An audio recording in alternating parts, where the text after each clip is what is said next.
তো গাইজ আজকের এই ভিডিওর টাইটেল এবং থাম্বনেল দেখে তো বুঝেই গিয়েছেন যে আজকের এই ভিডিওতে আমি কোন বাইক নিয়ে কথা বলবো। হ্যাঁ, আজকের এই ভিডিওতে আমি সুজুকি GSX 250R এই বাইকটি নিয়ে কথা বলবো। আমার লাস্ট ভিডিওতে একটা সাবস্ক্রাইবার আমাকে কমেন্ট করে যে GSX-R নিয়ে ভিডিও বানাতে, তবে এখন সে কোন GSX-R নিয়ে ভিডিও বানাতে বলেছে সেটা অবশ্যই সে মেনশন করে নেই, কেননা GSX-R এর মধ্যে আবার কিছু কিছু ভেরিয়েন্ট আছে। আমাদের বাংলাদেশে যেমন যেটা সবচেয়ে বেশি ফেমাস সেটা হলো GSX-R 150 বা 150cc যে GSX-R।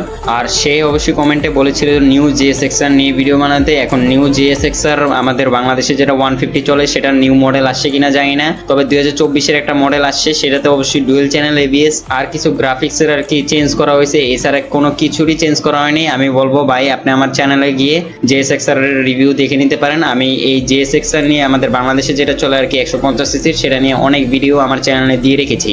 আর এমনি আজকের এই ভিডিওতে যে বাইকটা নিয়ে কথা বলবো সেটা হলো সুজুকি GSX 250R। এই বাইকটা নিয়ে কথা বলবো। এই বাইকটা বাংলাদেশে আসতে পারে, এই বাইকটা আসলে এই বাইকের প্রাইস কত হবে, এছাড়া এই বাইকের স্পেসিফিকেশনে কি কি থাকছে সেগুলো আজকের এই ভিডিওতে জেনে নেবো। তো চলেন আর বেশি কথা না বাড়িয়ে ভিডিও মেইন টপিক নিয়ে কথা বলি। বাট ভিডিও মেইন টপিকে যাওয়ার আগে আপনারা যারা এখনো আমার চ্যানেলটিকে সাবস্ক্রাইব করেননি সাবস্ক্রাইব করে দিন ভাই। দেখেন সাবস্ক্রাইব কিন্তু ফ্রি করতে কোনো টাকা লাগে না, যেহেতু সাবস্ক্রাইব করাটা ফ্রি হয় তাহলে দেরি কিসের, এখনই।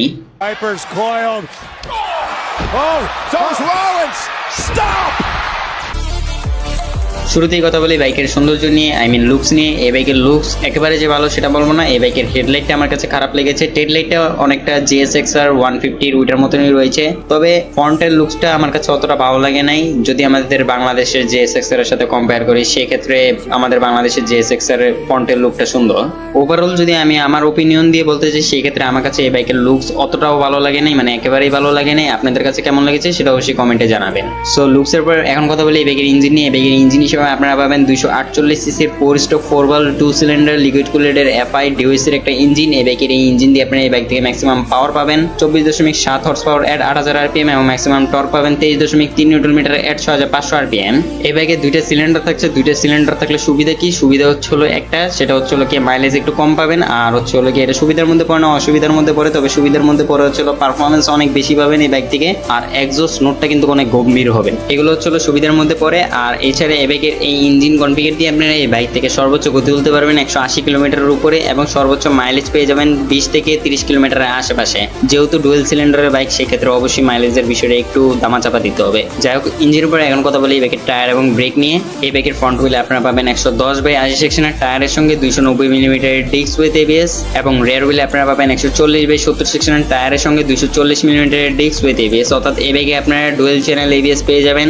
এছাড়া এই বাইকের রাইডার কমফোর্টের জন্য ফ্রন্টে ইউজ করা হচ্ছে টেলিস্কোপিক সাসপেনশন এবং রেয়ারে ইউজ করা হয়েছে 7 স্টেপ অ্যাডজাস্টেবল মনোশক সাসপেনশন।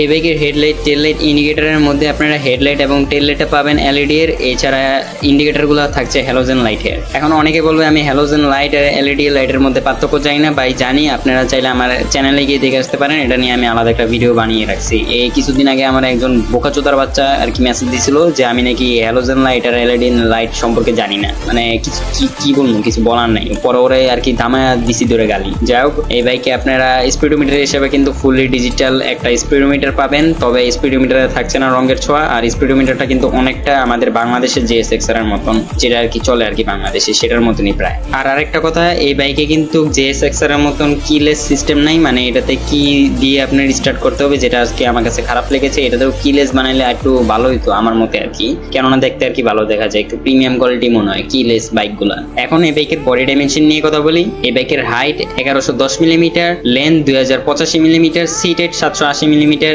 এবং গ্রাউন্ড ক্লিয়ারেন্স 170 মিলিমিটার, এবং এই বাইকের ফুয়েল ট্যাঙ্ক ক্যাপাসিটি 15 লিটার। এই সবকিছু মিলে এই বাইকের ওজন গিয়ে দাঁড়ায় 178 কেজি। আমাদের GSX-R এর ওজন সম্ভবত 130-35 কেজি, সেখানে এই বাইকের ওজন একটু বেশি হবে স্বাভাবিক, কেননা এই বাইকের সিসি বেশি এবং এই বাইক ডুয়েল সিলিন্ডার বিশিষ্ট একটা বাইক। সো এই তো ছিল এই বাইকের স্পেসিফিকেশনের বিষয়। এখন কথা বলি এই বাইকের প্রাইস নিয়ে। এই বাইকের প্রাইস ইন্ডিয়াতে 2,50,000 রুপি, যেটা বাংলাদেশে গিয়ে আসলে দাঁড়াবে 4,50,000 থেকে 5,50,000 টাকার আশেপাশে।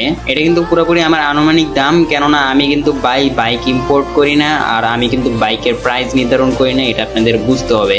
আমার জাস্ট কাম আপনাদের বাইকের স্পেসিফিকেশনটা তুলে ধরা আর বাইকের রিভিউ করা। যাই হোক, আজকের এই ভিডিওটা এই পর্যন্তই ছিল। ভিডিওটা যদি ভালো লাগে তাহলে কমেন্ট করতে বলবেন না, আর যদি একটু বেশি ভালো লাগে তাহলে যা করতে হবে সেটা আমি বলবো না, সেটা আপনারা আমার বিপ্লব ভাই বলবে। বিপ্লব ভাই বলেন।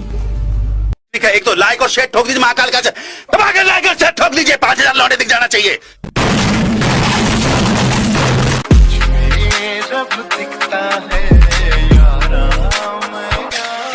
बोलचन मिले मेरे को बोलचन ठोके आगे मचा बोले रिस्क डरेंगे पढ़ने से आगे में मेरे का ही पावर काम